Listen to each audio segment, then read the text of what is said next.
Hello, everyone, and welcome back to Backlog Banter. We're here to talk about Nintendo. It's actually been a little while since we've really gone in depth on a vague Nintendo topic. That's not true. We do it quite frequently here at Backlog Banter. I'm Tucker. I'm joined by Abram, and we're going to talk about Nintendo's future that is kind of shifting on a dime within this era.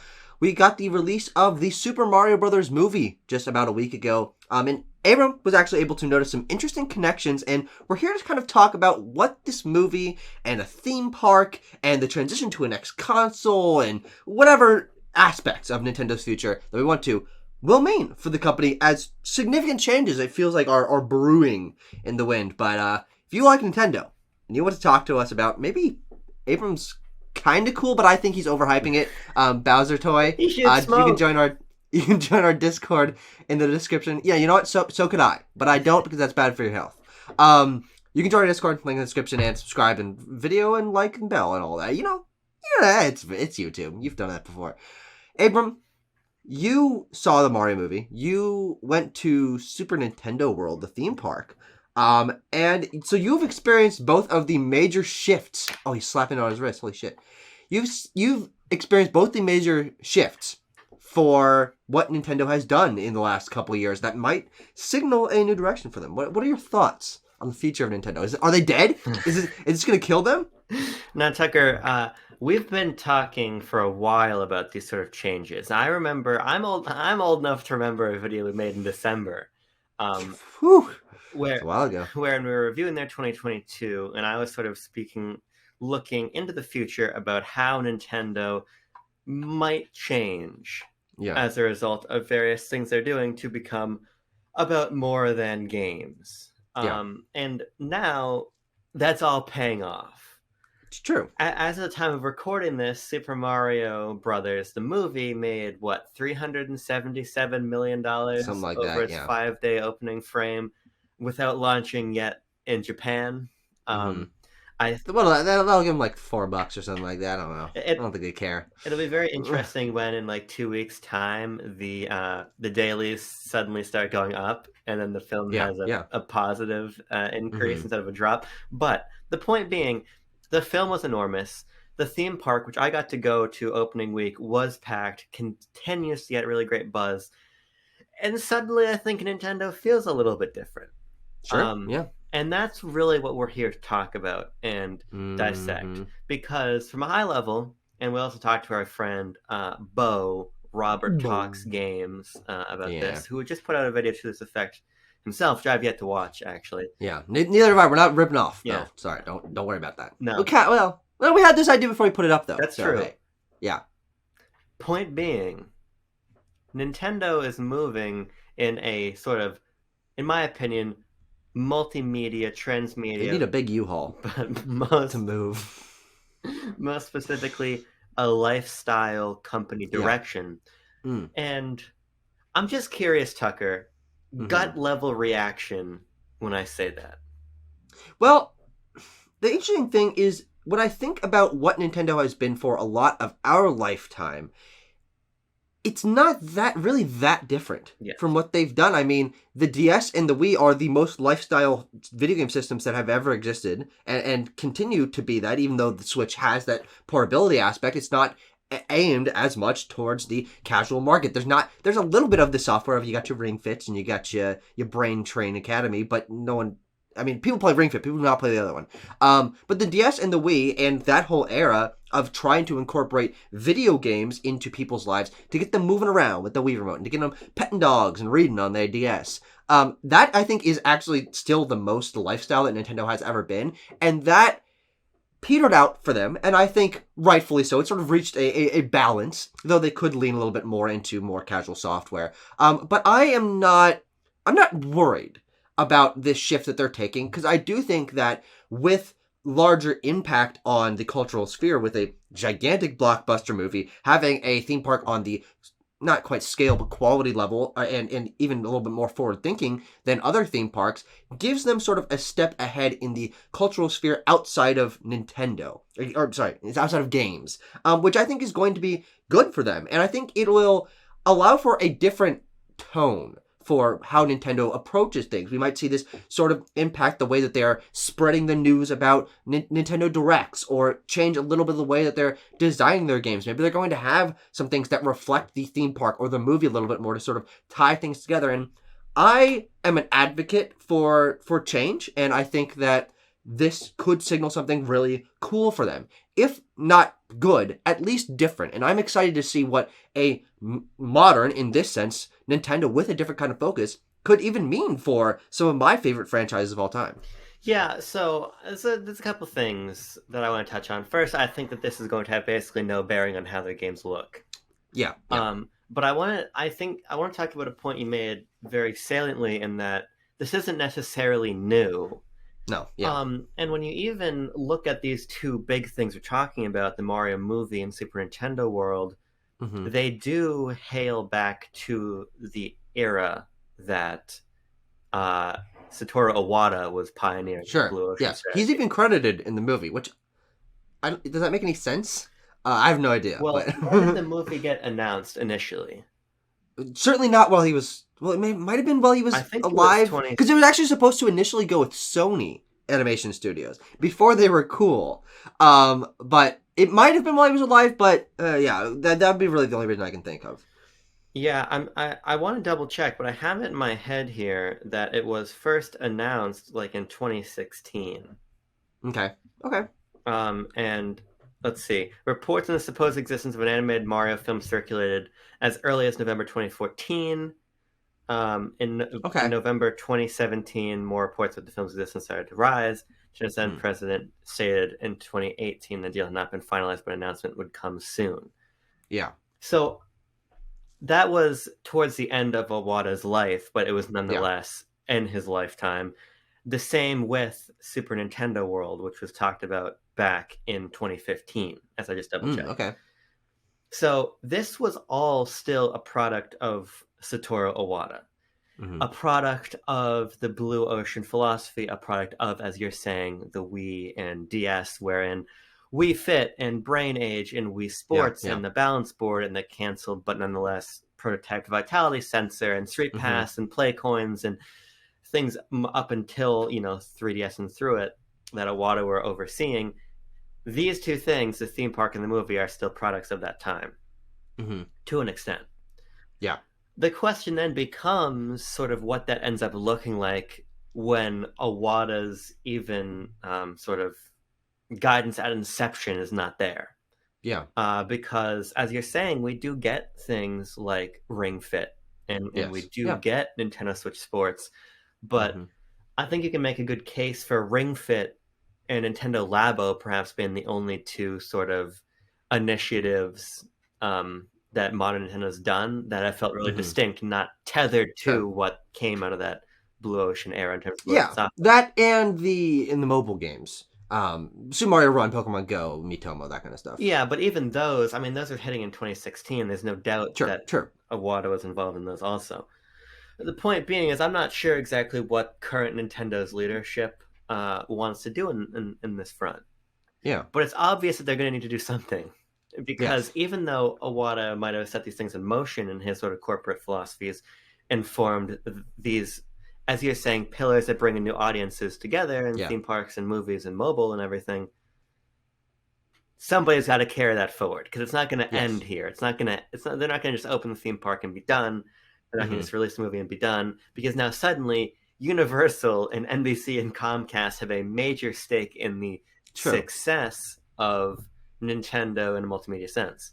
Yeah, and for me, that momentum is why I'm future projecting that this will shift the way that they approach designing their games, whether or not that is a shift more into a better balance between casual software and the quote unquote hardcore software that frankly has made up the vast majority of the Switch's library.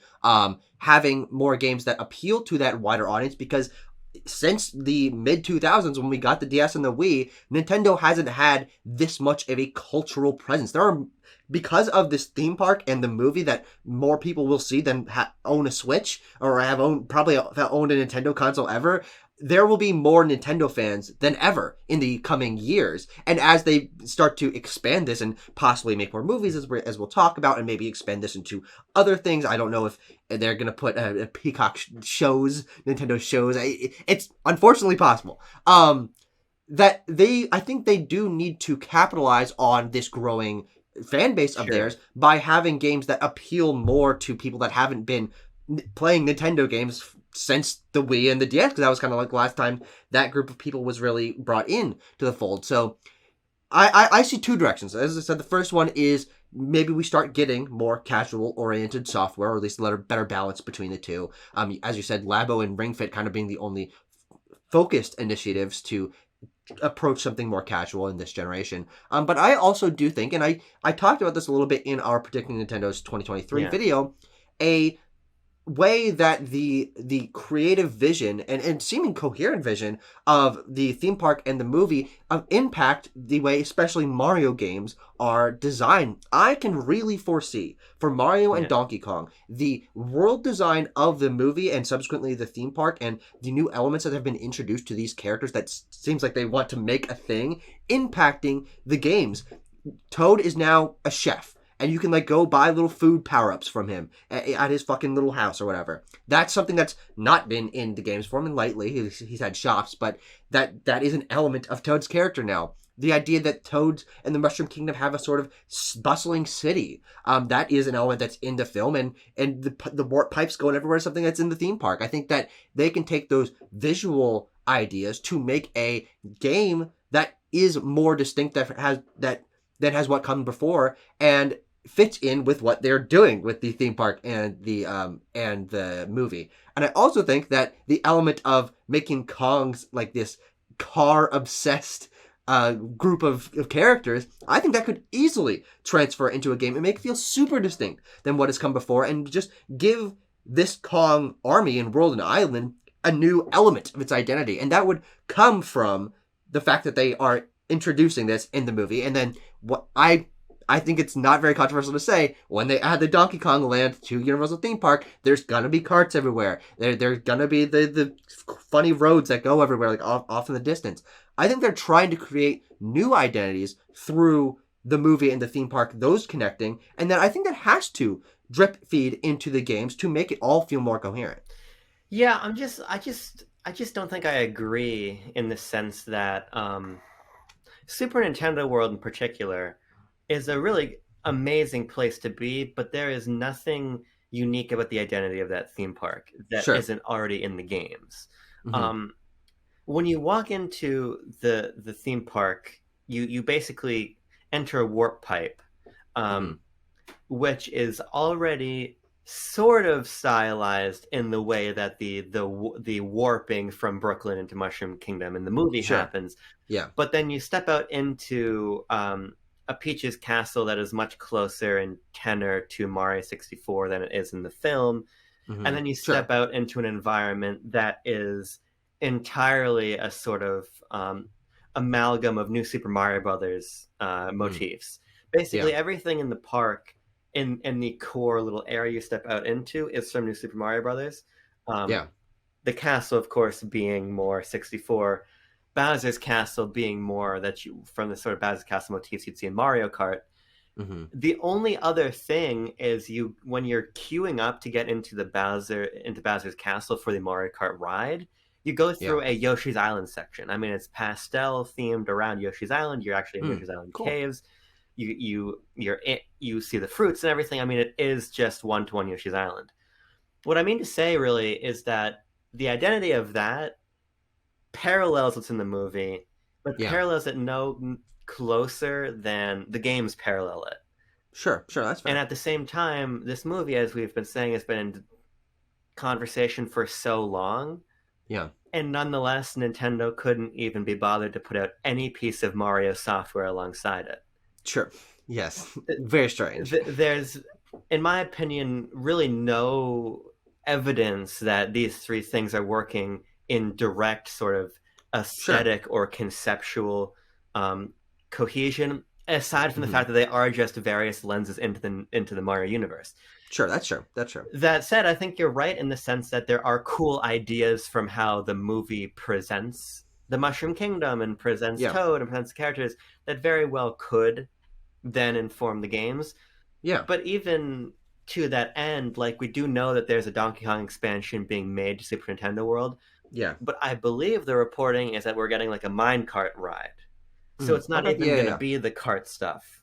Sure. And so for me, I think that it's not necessarily the idea of Nintendo saying, okay, we're going to unify what Mario means or what Mario is, as much as it is we're going to say we want to have Mario wherever you are, whether that's Mario Kart Tour or that's Super Mario Odyssey or that is Super Nintendo World or that's the Mario Brothers movie.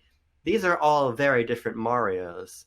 Yes. But Mario is enough of an icon who's been visually reinvented so many times that it's so constantly. It's so easy for everybody to look at that and say that is Mario. True. No, totally fair. I think that for me, the ideas that are presented by the film, and it comes from my enjoyment of this film and my surprise at the freshness of some of the concepts that they brought to it. I feel that those are just ripe for reinvention in other media, and I would like to see that be the new creative direction for Mario, because one thing that I will say is that they have had they did have a relatively coherent appearance for what Mario was, especially in that Wii and DS era. That was New Super Mario Bros. And Mario Kart games don't look that different from New Super Mario Bros. And the Mario Kart games, whether that's DS, Wii, 7, they all have this sort of we're in a garage aesthetic, and it's going to be the nice clean white background and the Mario Kart logo. Like, there was a coherence to what Mario was. Of course, there were exceptions to that.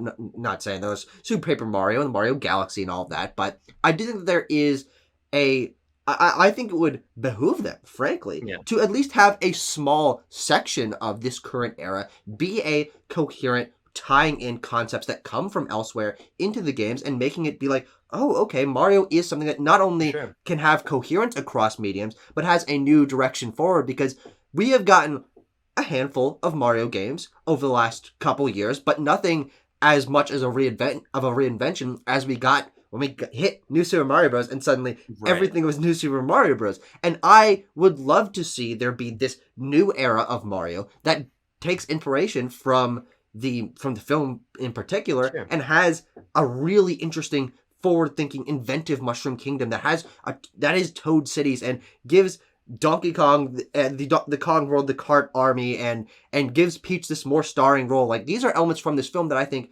would shape Mario into a really fresh and interesting direction.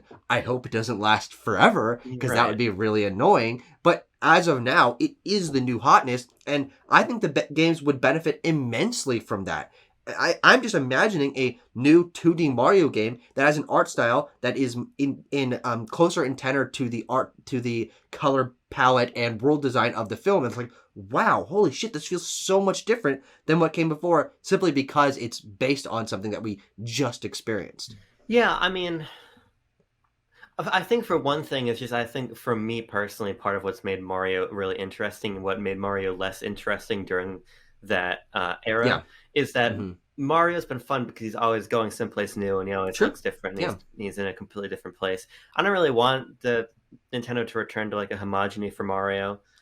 True. No, I don't either. I just want maybe a game that takes inspiration from the creative ideas of the film. Yeah, and I mean, there probably will be some sort of nice osmosis between them. Because to be fair, as I was saying in our Mario review, even though there are not really like one-to-one comparisons between the theme park and the film, the theme park's main ride, Mario Kart, is the main action set piece in the film. Yeah. And we're getting Donkey Kong, which is important to both. The theme park doesn't have half of Brooklyn getting destroyed as a ride? Actually, none of Brooklyn in the theme park. But of course, the main restaurant in the theme park is, the only restaurant in the theme park is the Toadstool Cafe. But the Toadstool Cafe is, hold on, prop humor,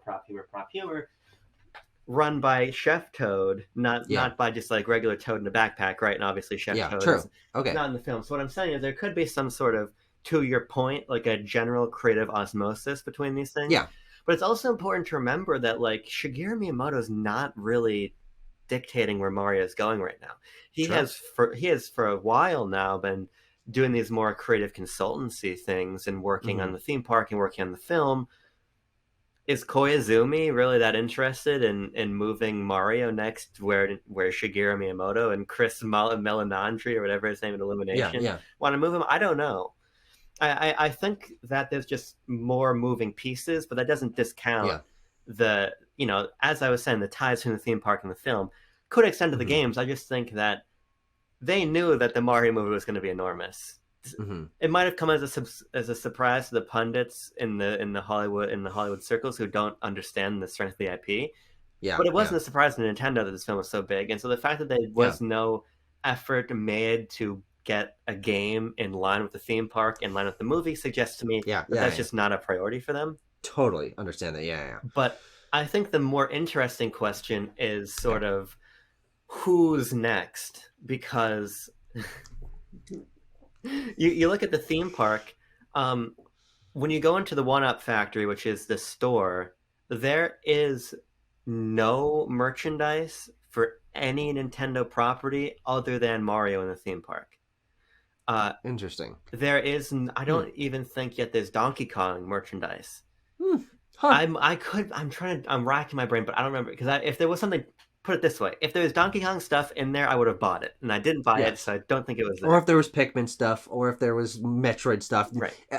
I can't even imagine you walking into a store that has brand new official Metroid merchandise for sale and not going home without it. It's called Nintendo New York, and I didn't leave without it when I was there last over the summer. My point exactly. The only thing in that park that is not Mario are a couple Pikmin. Yes. That are like hidden Pikmin. They're like a cute little thing for you to see. They're an Easter egg. Yeah. No different really than how, spoilers for the Mario movie, I guess plug your ears for 30 seconds, Punch-Out, Pikmin, Balloon Fight, Star Fox, Kid Icarus are all Easter eggs in the film. But obviously, Mario led the charge because Mario is Nintendo's mascot, but Nintendo's stable is much more than that. So it's going to be interesting to see how they spiderweb out from Mario. Yeah. And whether Zelda is next, because I don't think so. Well, obviously, Donkey Kong is next. Right. We know about a Donkey Kong Land being added to the theme parks, and there have been pretty significant rumors that the next film is an adaptation of Donkey Kong in some form or fashion. Whether that's a sequel to this film, I don't know. I don't know if they want to create a continuing story for these characters or not. I think there's certainly pros and cons to each, and don't really want to go into that now. But I agree that Zelda's not next, because I don't know if I think Zelda would work for this. Though I think if they do want to go with Zelda at some point, because I think they will hit it at some point to give it that reinvention, to put it out to the larger world, I think it needs to be different enough to where maybe Link is a voiced character, which is going to be so different from what came before. But in order to have a film in an area of this world based around these characters, I don't know if the simplicity of Zelda's characters lends itself to that, unless they are reinvented with personalities like the characters in the Mario movie were. Yeah. And I am down for that. And I think Zelda, like Mario, has enough fracturing of what is its art style, what is its identities, what do these characters mean, that you can have a animated Zelda world that does feel a little bit different from the other things without being like, this isn't real Zelda. But Zelda, I think, is the one that I'm like weirdest about, because so many other Nintendo franchises, as I want to get to, I think would feel a lot more at home being adapted to other things. But Zelda, I'm like, I'm not sure what they're going to do with this. See, I don't think I agree with that either, because these are sort of the exact same things we said about the Mario movie. Sure. Because Mario is But there had been a Mario TV show, there had been a Mario movie, there's been enough Mario stuff where, and even spin-offs where the Mario characters are characters. There are like RPGs with text that Mario characters have been in. That has not really happened for Zelda in the same way. But Link is the only one that doesn't talk. I mean, every other character in The Legend of Zelda is a robust character. I mean, those are narrative-heavy games. As soon as you really hit Ocarina of Time, I think that's been the case. And it's important to note that there has been a long running Zelda manga. I mean, true.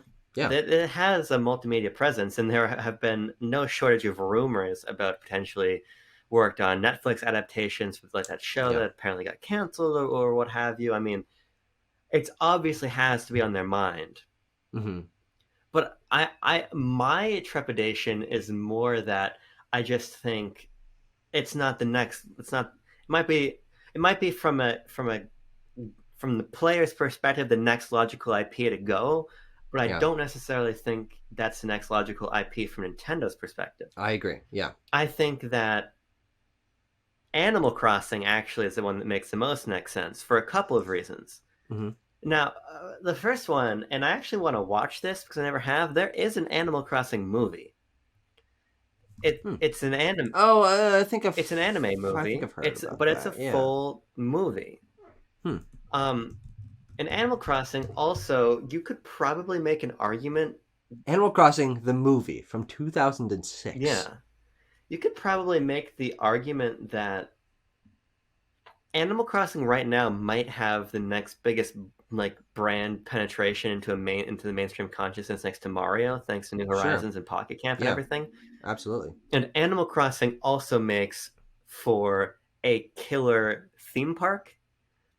It already has a really successful mobile app. Mm-hmm. It's the sort of thing that very easily translates into a line of merchandise. That extends beyond plushes and things into like home decor and cookware and all kinds of stuff. Mm-hmm. There's a precedent of the film. There's a precedent of the manga. There's the fact that it's never been bigger. And you can just imagine walking into the Animal Crossing theme park area. Yeah. And you can imagine that there's a... shaking trees. Hitting rocks with shovels. You can imagine how they're going to adapt that. I don't know, but I think it'll be fun regardless. You can see that. Hey, every 8 p.m. the way that like there's the show at the Pandora theme park in Animal Kingdom where like the Navi come out to sing you a song. KK Slider comes out to the town square at 8 p.m. every night, and people gather around as KK does his show. Absolutely, yeah. Animal Crossing. Different stores are open, different times a day. You get different deals or different items on the food menu in the theme park at different times a day. I do think that basing that kind of stuff around sort of a day-night cycle would be really, really fun and feel very distinct. Yeah, and it's the other thing that's important to note about Super Nintendo World is that the power-up bands gamify the theme park in a way that I've never seen before. Now, Universal sort of helped pioneer this idea with the Harry Potter theme park where you can buy a wand and like go like fucking like hibbida-bibbida-boo and a door will open. But what this is is you put on the power-up band for people who aren't familiar. You buy the band, it's like $40. It's not cheap. But it syncs to a mobile app on your phone and it gives you basically a game, like the structure of a video game as you go through the theme park. You have to complete challenges in the park to unlock things in the app, and there's stamps to collect and achievements and coins and avatars. Like the next major expansion beyond Donkey Kong has to gamify the theme park in the same way, and Animal Crossing is absolutely. Yeah, 100%. Animal Crossing, I think, also lends itself to that same Illumination style, because presumably they would continue working with Illumination. I don't see that stopping. It's successful. They made it on Illumination side. They made it look as good as Mario's ever looked before, and I think Animal Crossing is ripe for that same kind of high definition, really good textures and lighting for its characters. And I do think that making characters like a named human villager protagonist a character, and giving Tom Nook and Isabelle and I don't know Pablo bigger roles in a movie that makes them more of characters. I think Animal Crossing is perfect for that because they're close enough to that already. Unlike Mario, Isabelle does have a personality and lines, and she's rubbing the back of her head, and she's tripping on a rock or whatever. And in the Smash reveal trailer, like she has a personality, and making her an animated character with a voice that we can more closely align, like we relate to this character. I think that would be phenomenal, and I do think that from an aesthetic perspective, I think Animal Crossing does work so perfectly for that. But I think the next in line is not Zelda. Still, I think it's Splatoon. Yes, because I think Splatoon's world and popularity and iconography and possibility to be adapted into other things because it is so new And actually, unlike basically every other Nintendo franchise, Splatoon has had its consistent identity and has never really strayed from that. There's not the reinvention from 64 to Sunshine or Wind Waker to Twilight Princess, or even there hasn't been a Splatoon spin-off yet. There certainly will be at some point. But I think that creating Splatoon's identity in a multimedia presence, which it already does exist, and there's Splatoon mangas, plenty of merchandise and stuff, but in terms of popularizing it even more, I think Splatoon is maybe even more so than Animal Crossing in my mind. The big step that Nintendo could take. Well, the other thing about Splatoon is that it was another early example of Nintendo's multimedia attempts, because I mean there are live hologram Splatoon concerts. You have to go to them. Yeah. I would fucking love to go to one of those. That'd be crazy. Yeah. I've watched some of them on YouTube. I love those. Yeah. I should do. I've never even seen clips from them. I should check that out. But I think that's another good shout. The thing about Splatoon that I think puts it a little bit below something like Animal Crossing is that its popularity is still definitely centered in Japan. Yeah. And Japan is not the United States or China when it comes to box office potential. But they do have the sort of marquee Super Nintendo World theme park. So it does make sense to get that going there. Yeah. But I wanna pivot away a little bit from this brand of speculation into another brand of speculation, which is sort of what Nintendo's next multimedia step really is. Okay. And I've got a kind of boring one, but I think it's an important one. Yeah. They need more stores. Sure. Yeah. So there's a Nintendo store in Tokyo, in I think Osaka, and then New York. Yeah. To my knowledge, those are the only ones, although I could be wrong. I can do a little research. Continue talking. It's really important, I think, that much like Disney did with their Disney stores, those start to expand outward. But more importantly, I think it should be more like a Lego store where a metropolitan area doesn't really exist without a Nintendo store. Because those become hubs for a lot of things. Not only are they the place for what is, in my opinion, just the best Nintendo merchandise period comes from that Nintendo New York store, but they're also where they hold game launches. It's where they'll show Nintendo Directs to the public. They'll do just general fun events. Like, it was silly, but they showed Mario's shoes from the movie in Nintendo New York. That's right, they did do that. Yeah, they'll have people in costume or actual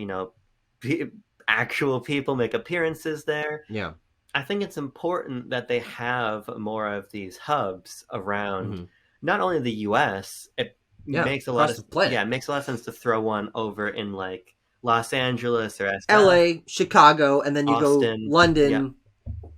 The Austin store, let's go. But you're right.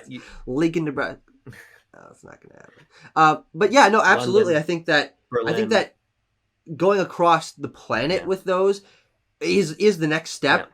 I think we will see this happen. Yeah. But I think it's not going to be maybe as quickly as it should be, because I mean the potential, exactly 100%. And I think that if the plans aren't already in the works, I think that the reason I think Nintendo has steered away from this, because they could have done it easily, is I think they want them to feel like super, super special. Like, you've made it an event multiple times to take a multiple hours trip to go to the Nintendo store. I mean, basically, that's the focus of your fucking trip. And I've been there as well, like only one time in my life, and it feels like a special memory. But I do think that there's a balance there between, holy shit, this feels super unique. There's only a couple of these in the world. I can't believe I'm here.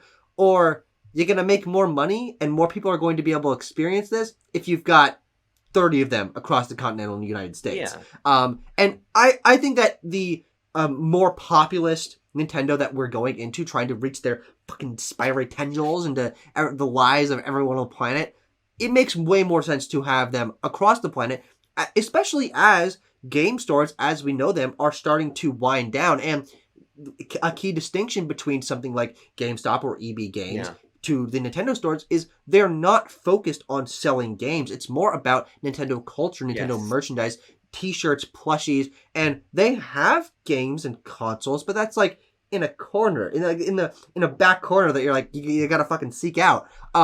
Because game stores as we know them are dying, but Nintendo culture might just be on the rise in a bigger way for the first time in its history, and having hubs for that where you can still buy the games if you're a sick fucking bastard, or you can just go bask in the glory of Nintendo and pick up the new Lego sets, because their Lego sets are a huge thing now, and other kind of merchandise and more lifestyle stuff. Absolutely perfect for that. Yeah, and I mean, the other thing is, thank you for the Lego sets, by the way, because I forgot to even mention those, but those are another... And Jenga. Wasn't there Mario Jenga? It's Donkey Kong Jenga, yes. And Mario Jenga, you're right, there's both. Yeah, there's Mario Jenga. Yeah. It's got the 3D world renders on it. But you're right that they're capturing these different types of merchandise. And also to your point about the stores... Mm-hmm. I mean, there's a lot of Apple stores, but you go into an Apple store, it's still a very distinct experience. Absolutely, yeah. I go into a GameStop and I want to kill myself. Yeah. Well, because you can't find the games anymore, because it's like 3 walls of pop figures and then like 1 DS game, 3 used Xbox 360 games, and like a PS4 game. Yeah, it's not a good shopping experience. No. Hasn't been for years. And Nintendo, because they sell such a volume of software, it would make sense for them to say, you know what, we're going to entirely cut out the middleman, because you think about it this way. Part of why a lot of companies would love a push to all digital is because they don't have to share a rip with a retailer anymore. Yeah. And Sony can't really set up they can't really set up PlayStation stores. Mm-hmm. I don't even think you really buy Xbox stuff in Microsoft stores, as far as I understand, although that might be wrong. Are there Microsoft stores? There are Microsoft stores, like there are Apple stores, but they're more for like buying laptops and things. Yeah, of course. That's what I assume. But Nintendo is in a position where they can say, "Look, fuck you guys." Well, also people don't buy physical Xbox stuff. Period. That's another great point. They've got Game Pass, so that's an even less reason for the Xbox to try to make a store. Nintendo can literally... You can walk in and it's just buy the console or buy the gift card to get you 1 year of Game Pass. Those are the only 2 options. It's like the In-N-Out Burger of physical media stores. Nintendo can say, "Fuck you guys. We're gonna do a retailer, but we're gonna get still 100% of that copy, because at point of sale, except for like the small cut to the fucking shipping barge that brought in the pallet of cartridges, because like it's our store." So I think that is an important step. Now, I want your opinion on something people have been floating for a long time that feels like it's bubbling back up, which is the Nintendo phone. Oh. What do you make of this idea? I've only heard that mentioned like 3 times, and they were all in our Discord server, and I believe as like a joke. So I've never really thought about that. I can see that potentially happening as a new kind of Nintendo lifestyle system, but I don't think that would happen for a while if it were to happen. I just don't think it makes any sense. Yeah. I think the thing is, when you start talking lifestyle, you start saying they're like Apple. I think it's easy to say they should have a phone, but it ultimately doesn't really. Why would they do that? Nintendo's role on mobile is to be where people already are, and the way you do that is to release mobile games and applications that go onto your iPhone and my Samsung, right? Yeah. So I don't ever see them doing that, but I do see them sort of renewing their focus on mobile. Sure. Yeah. Pikmin Bloom. You say that, but I am sure that Pikmin Bloom maybe put Pikmin on the radar of another million people. Oh, absolutely. And even if it did that, more than that, yeah. I wonder how many downloads it has. I'm gonna check that right now. If that's available publicly, or if it's too embarrassing and they don't want to share that. I want to say they actually shared the numbers. Pikmin Bloom downloads. How many downloads does Pikmin Bloom have? Pikmin Bloom was downloaded 2 million times in 2 weeks after its launch. So let's just say, for the sake of argument, nobody else downloaded the game after 2 weeks. Which is not possible. Right, but just for the sake of argument. Yeah. They've already, and you would imagine that there's people in there. Let's say even 500,000 people. Let's just say 500,000 people who had never played a Pikmin game before played Pikmin Bloom and kind of liked it. Yeah, I think that's totally possible. And it was promoted on the App Store and the Google Play Store as like a big thing. It's the next game from the Pokemon Go team. Yeah. So of course someone gave it a try and deleted it one day later because they realized it's not that fun. But easily, if there's even another 500,000 people on top of those 2 million that got it when it launched, that's already the biggest selling Pikmin game of all time. The only, I'm looking at the Pikmin sales right now, the only thing even close to that is Pikmin 3 Deluxe with 2.23 million. Yeah, so what I'm saying is, let's say because I'm just cutting these numbers down to still illustrate the strength of this, even if the numbers are low. 500,000 people suddenly played Pikmin Bloom and saw the Mario movie and thought this was, man, I really want that next Pikmin game. Yeah. Pikmin, that's going to add like 25%. Yes, to the sales of a Pikmin game. You know what I mean? Yeah. Nintendo, and just being on the Switch. Yeah. In which people are more open to purchasing a wider variety of IPs than they ever have been. That is Pikmin. God, Pikmin. Holy shit, Pikmin 4 this year. I can't fucking wait. Still my most anticipated game. Yeah. The only thing that could possibly beat it is when they inevitably announced a Donkey Kong game this year. Oh, do you think that would be bigger for you than Pikmin? No, that wouldn't. I think it probably would. You're sick bastard. I mean, platformers are like my favorite thing. I fucking love Donkey Kong, and he's my favorite silly guy. Hey, Pikmin platformer. True. Point being, though, returning back to the point, I think that more stores, a more renewed emphasis on mobile, and you're making a joke about it, but I think more shows and things in that space are a necessity. You got to remember those Pikmin shorts, complete experiment. The Kid Icarus, like, anime stuff and the fucking Star Fox Zero prologue, and Nintendo was goofing around this space. Yeah. And now suddenly they have a partner in Universal with a streaming service. They were like quarter-assing it. Yeah. They weren't even half-assing it. Now suddenly they've got a huge partner in NBC Universal with a streaming service, with a hot animation house. I do think that is also another vector to travel down. And I would not be surprised even if there was more Pikmin shorts or something this summer. Sure. You know, I just think I think things like that are on the table. On 100%. What's their service? Are they Peacock? Yeah, of course. I almost said, are they Paramount Plus? But no, that's Paramount. That would make even less sense. But here's my final claim, Tucker. All of this, I don't think we should ever lose sight of the goal here. All of this is to funnel back to the games. Yes. Nintendo is becoming a multimedia lifestyle thing, but let's not forget that it's all to funnel people back to games. Yeah. And I just think that we're getting a little stir crazy at the moment, and I do think that this is going to radically change Nintendo in terms of them branching out in all these different ways. Yeah. But I want to say that by also tempering that notion with the notion that there would be no less of an emphasis on dedicated game systems and game releases than there were before. Everything in the periphery makes Nintendo wider, brings more people in, makes Nintendo less of just a games company, more of a company that, like Disney, that encircles your life. But just as film remains at the center of Disney, games will remain at the center of Nintendo. Yeah, and I think that the great thing, just wrapping this up, about what this could mean for the future of Nintendo is that we spent...